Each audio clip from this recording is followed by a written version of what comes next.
Hey everyone, and welcome back. Today we're going deep on this big political shakeup in Germany. Digital earthquake. You can say that again. We're talking about a collapsed coalition and probably new elections pretty soon. A whole lot of global uncertainty right now.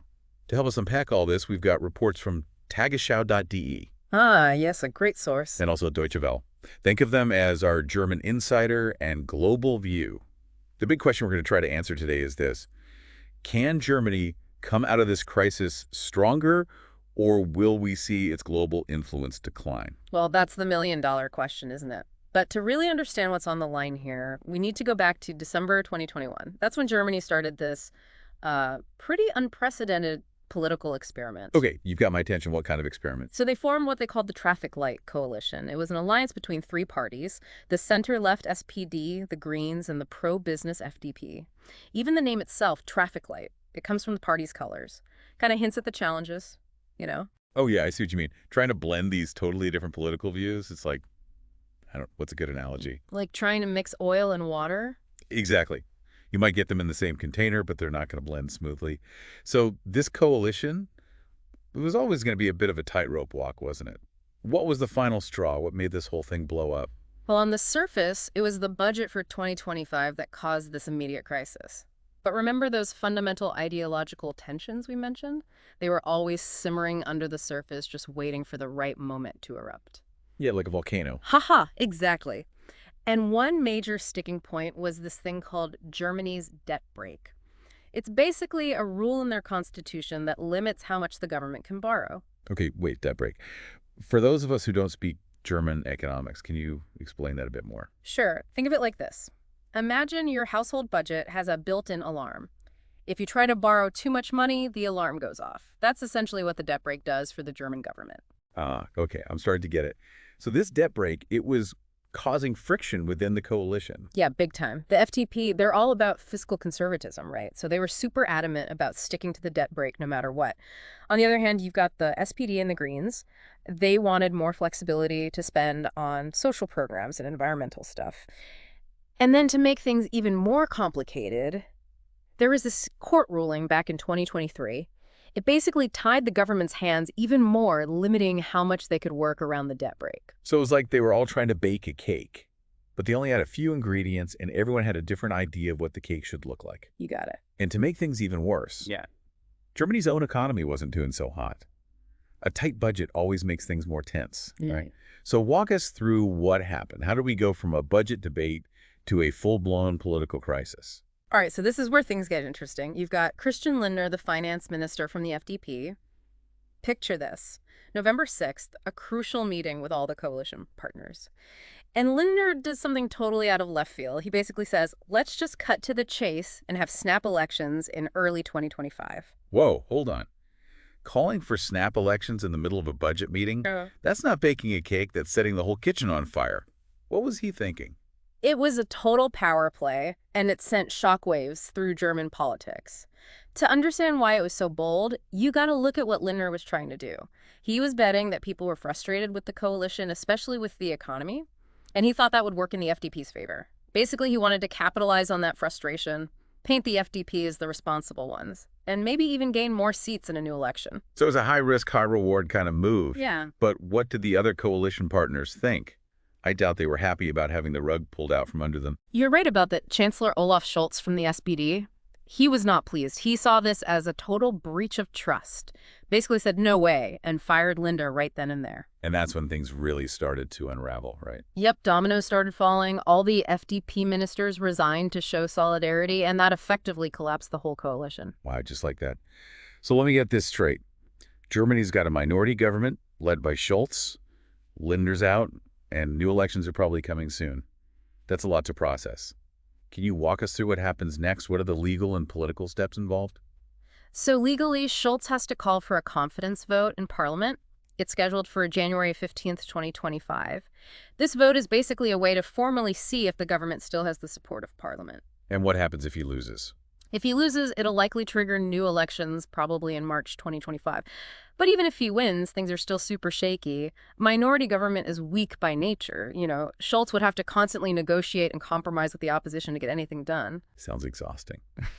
So to sum things up, Germany's government has basically fallen apart. New elections are almost a sure thing. And the whole political landscape is completely uncertain. It's like a political thriller playing out in real time. Haha, yeah, and we're all glued to our screens watching to see what happens next. But here's the thing. This drama isn't just happening in Germany. The whole world is watching because what happens in Germany affects everyone. Okay, so let's talk about those global implications. Why should the rest of the world care what's going on in Germany?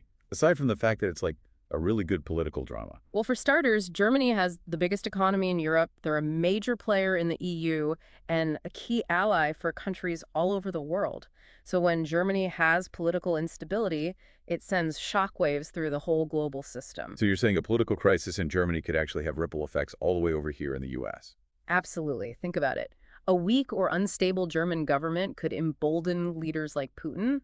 He might see an opportunity to exploit divisions in the West. Oh, I see. Yeah. And wouldn't this instability also make it harder for Germany to be a leader on things like the war in Ukraine or climate change or the global energy crisis?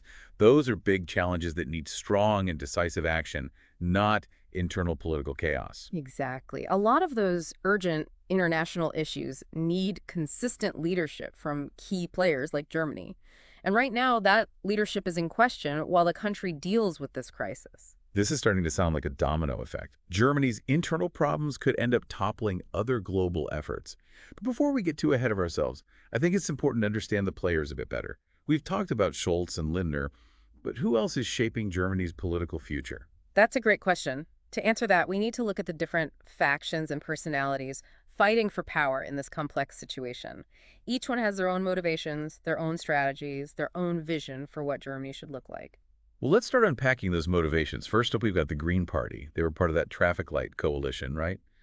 How are they reacting to this whole mess? Yeah, well, the Greens are understandably disappointed that the coalition fell apart. They've been very vocal about the need for action on climate change and social justice, but now their options are more limited. They could maybe join a minority government, but they have to be really careful about their priorities and decide how much they're willing to compromise. It's a tough spot to be in, for sure. Yeah, so they're walking a tightrope between sticking to their ideals and being practical in this crazy political environment. Makes sense. And what about the CDU-CSU? They were the main opposition party before all this went down, weren't they? That's right. They represent the center-right in German politics. You could say they've been waiting in the wings watching this whole drama unfold. And now they see an opening. Exactly. This crisis is a real opportunity for them to get back in power. They've already started emphasizing their experience, their stability, their commitment to traditional values, basically trying to position themselves as the safe and reliable alternative. So they're hoping to appeal to people's desire for a steady hand at the wheel. But as another group, we can't forget about the AfD. The far-right party that's been getting a lot of attention lately. How might they play into all of this? That's the question on a lot of people's minds. The AfD has a history of taking advantage of public anxiety. Anxiety about immigration, about economic inequality, about the pace of social change. If there's a long period of political instability, their message might resonate even more with certain groups. That's a scary thought. It reminds us that even in a stable democracy like Germany, extremism is always lurking, waiting for a chance to exploit cracks in the system. You got it. And that's why it's so important to understand the motivations and strategies of all the players involved, because their decisions won't just affect Germany's future. They'll have ripple effects across the whole world. Wow, it's all connected, isn't it? Well, it sounds like we've got a real mix of political heavyweights, ambitious underdogs, and potentially disruptive forces, all trying to position themselves as Germany navigates this uncharted territory. It's a political drama worthy of Shakespeare, full of intrigue, shifting alliances, and an ending that's still totally up in the air. Couldn't have said it better myself. And speaking of uncertainty, there's another important layer to this story that we need to consider: the historical context. Germany has a complicated and often turbulent political past. To really understand this current crisis and where it might lead, we need to look back at some of the key moments, the moments that have shaped Germany's political identity. Okay, so let's take a trip back in time. What are some of the historical parallels or lessons we can learn from Germany's past experiences with political instability? Well, one obvious parallel that comes to mind is the period after World War I. Germany was dealing with a lot of political unrest, economic turmoil, and deep social divisions. It was in that climate of uncertainty and disillusionment that the Nazi Party rose to power. ultimately leading to the collapse of the Weimar Republic and the horrors of World War II. Now, obviously, the situation today is very different, but it's a reminder that when political systems are under strain, it can create opportunities for extremist movements. They can exploit people's fears and grievances. So it's a cautionary tale about how fragile democracy can be and how important it is to protect democratic institutions. It also reminds us that ignoring the underlying social and economic anxieties that fuel extremism can have devastating consequences. Are there any other historical periods that might shed light on Germany's current situation? Yeah. Another period worth considering is the aftermath of German reunification in 1990. While reunification was a huge achievement, it also brought about some major economic and social challenges. East Germany struggled to integrate with the West. There were widespread job losses, feelings of resentment and disillusionment, a sense that certain regions were being left behind. So you're saying that the current political crisis, with its roots in economic anxieties and social divisions, might echo some of the challenges Germany faced during reunification. Yeah, there are definitely some interesting parallels, just like Germany had to deal with the legacy of division and inequality in the 1990s. They're now facing new divisions stemming from globalization, technological change, and the influx of refugees in recent years. It's almost like history is repeating itself. Germany is once again facing the challenge of bridging divides and creating a shared national identity, all in the face of rapid change and uncertainty. And that challenge needs more than just political leadership, right? It needs a willingness from all Germans to have open and honest conversations, to embrace diversity, and to work together to find solutions. Exactly. And that brings us back to the present moment. With Germany facing this political gridlock, there are some fundamental questions that need to be addressed if they want to move forward as a country. Okay, so let's talk about those questions. Yeah. What are the key issues that need to be tackled to get Germany back on track? Well, one of the most pressing issues is how to rebuild trust and cooperation between the political parties.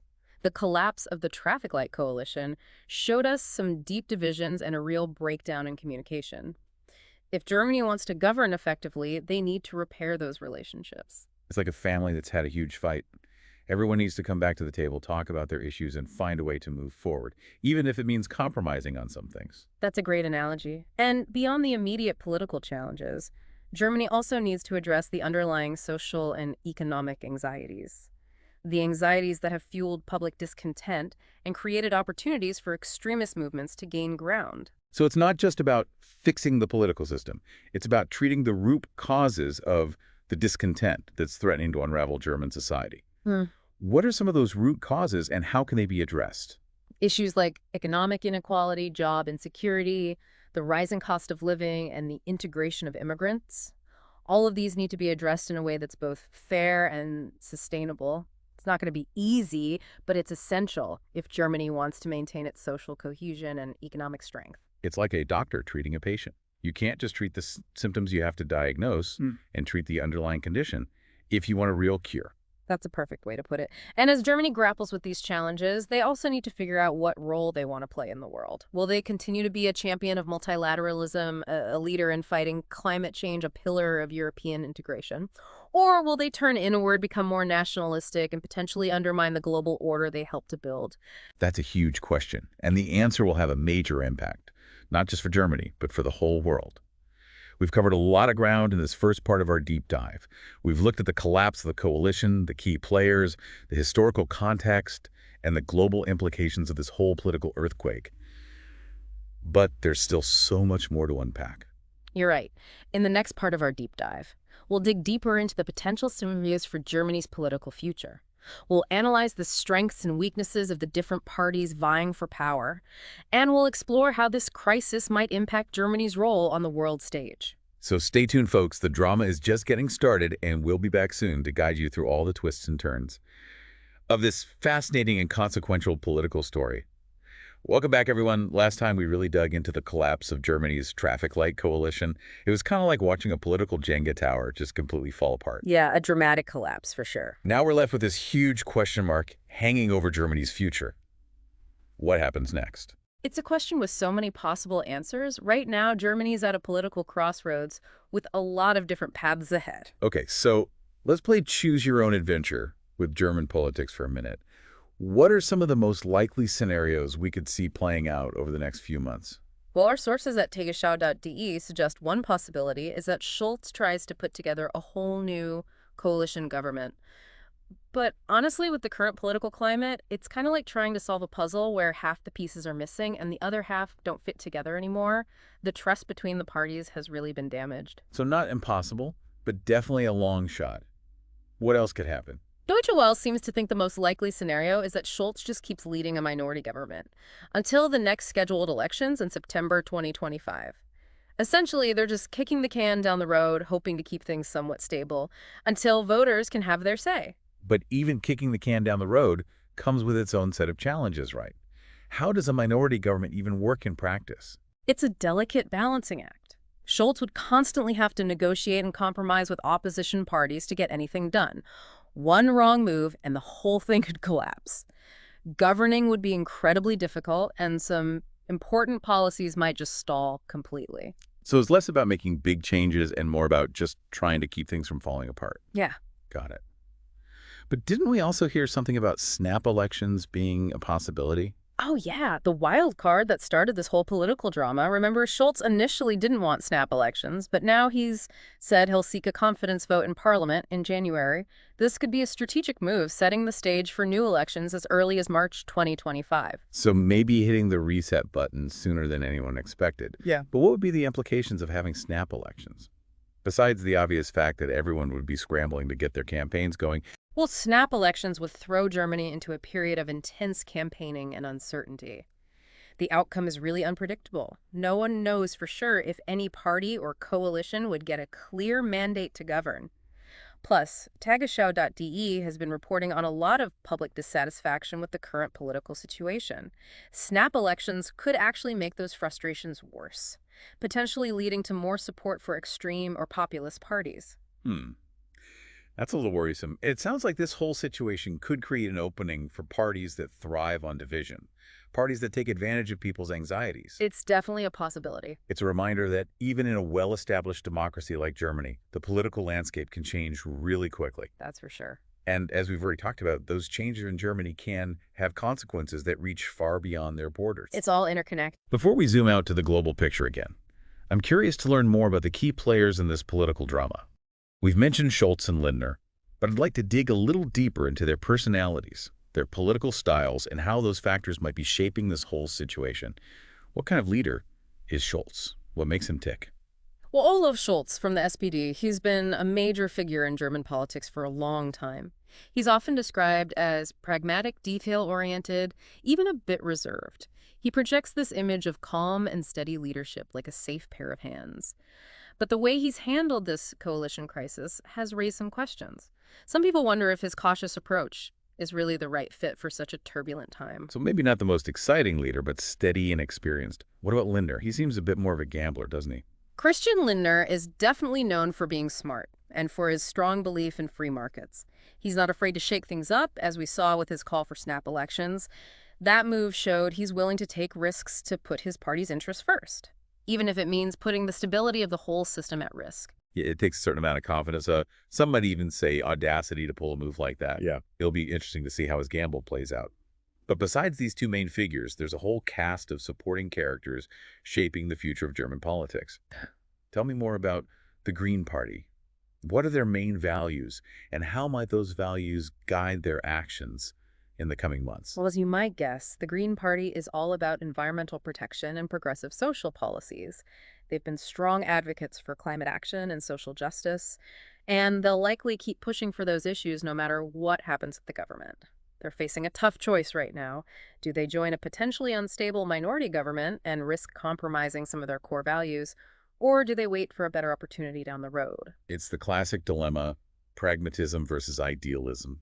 And then there's the CDU-CSU, the more traditional center-right group. What's their plan in all of this? The CDU-CSU sees this crisis as their chance to get back in power after being in opposition for a while. They're emphasizing their experience, their stability, and their commitment to traditional values. Basically, they're presenting themselves as the adults in the room while everyone else is fighting. So a back-to-basics approach, hoping to appeal to people who are tired of all the drama and uncertainty. It's a strategy that's worked before, but we'll see if it's effective in this current political climate. And of course, we can't forget about the AfD, the far-right party that's been gaining some momentum lately. What are their motivations, and how might they try to take advantage of this moment of uncertainty? The AfD's rise has been driven by a few different things. economic anxieties, worries about immigration, and a sense of cultural displacement among certain groups. They tend to appeal to voters who feel like they've been left behind by globalization and social change, people who are looking for easy answers to complicated problems. If this political instability drags on, it could give the AfD even more fuel, allowing them to exploit those anxieties and grievances even more. That's a worrying thought. It seems like there's this global trend of rising populism and nationalism, fueled by economic uncertainty and social divisions. It's definitely something we're seeing in a lot of different countries. It's a complex issue, and one we'll have to explore more in future episodes. But for now, let's bring it back to Germany. We've talked about the political players, the potential scenarios, the historical context. Now let's zoom out and think about the global implications of this whole crisis. How could Germany's internal struggles affect its ability to be a leader on the world stage? That's the key question, and one we'll be diving into in the final part of our deep dive. So stay tuned as we explore how all this drama in Germany could impact everything. From the war in Ukraine to the fight against climate change to the future of Europe, it's a story with global consequences, and we'll be right back to break it all down for you. Okay, so we're back and ready to tackle the big question that's been hanging over this whole discussion. How will this political shakeup in Germany affect its role on the world stage? We all agree Germany's a pretty big player globally. Right. Absolutely. What happens in Germany doesn't stay in Germany. It has ripple effects. It can be felt across continents. Okay, so let's connect the dots here. How might this crisis ultimately shape Germany's future as a global player? Give us the best case and worst case scenarios. All right, well, let's start with some good news. Let's say Germany gets through this turbulent period and forms a stable and effective government. It doesn't really matter who's in charge as long as they're effective. Germany could actually come out of this stronger and even more influential globally. So this whole crisis could actually be a good thing in the long run. I like where this is going, but how would that even work? Think of it like a reset button, a chance to reassess priorities and strategies. Germany has some major strengths it can use to its advantage. A strong economy, cutting-edge technology, a deep commitment to democracy. It's in a great position to be a leader in tackling global challenges, like climate change, promoting free trade, strengthening international security. So like a phoenix rising from the ashes, stronger, more resilient, ready to take on the world. I mean, I'm feeling optimistic, but you did mention a worst-case scenario, too. Right. On the other hand, if Germany gets stuck in this political gridlock, if the infighting continues, or if there's a shift toward more isolationist or populist policies, it risks losing its credibility and influence on the world stage. It'd be like a ship losing its rudder, just drifting aimlessly with no clear destination. And what would happen if that were to occur? Well, the consequences could be pretty serious. A weakened or disengaged Germany could embolden authoritarian leaders who want to disrupt the global order. Oh, yeah, that makes sense. And it could also weaken the transatlantic alliance, which relies heavily on German leadership. Plus, we can't forget about all the urgent global issues like climate change and economic inequality. A distracted or inward-looking Germany could slow down progress on these problems, and that affects everyone. So the stakes are really high. It's not just about Germany's future. It's about the future of everyone. What happens in Berlin affects Washington, Beijing, and the rest of the world. Exactly. The world needs a Germany that's active, engaged, and ready to lead. A Germany that's committed to working with its allies to solve the big problems we're facing. As we wrap up this deep dive, I have to admit I'm feeling a little conflicted. There's definitely some concern about the potential for instability and division. But there's also a glimmer of hope that maybe Germany will use this as a chance to redefine its role in the world, maybe come out of this as a force for positive change. I agree it's a crucial moment for Germany, that's for sure. Yeah. The path ahead is uncertain, but one thing's clear. The decisions Germany makes in the coming months and years will have a huge impact on all of us. Well said, and that's what makes this whole situation so fascinating to follow and so important to understand. Thanks for joining us on this deep dive into the German political scene. We'll be back soon to explore another topic that's shaping our world. Until then, stay curious, stay informed, and keep those great questions coming. If you enjoy our daily news podcast and want to stay updated, don't forget to hit the subscribe button and turn on the bell for notifications. Your support really helps us bring you the latest news every day. Thanks for tuning in, and we'll see you in the next episode.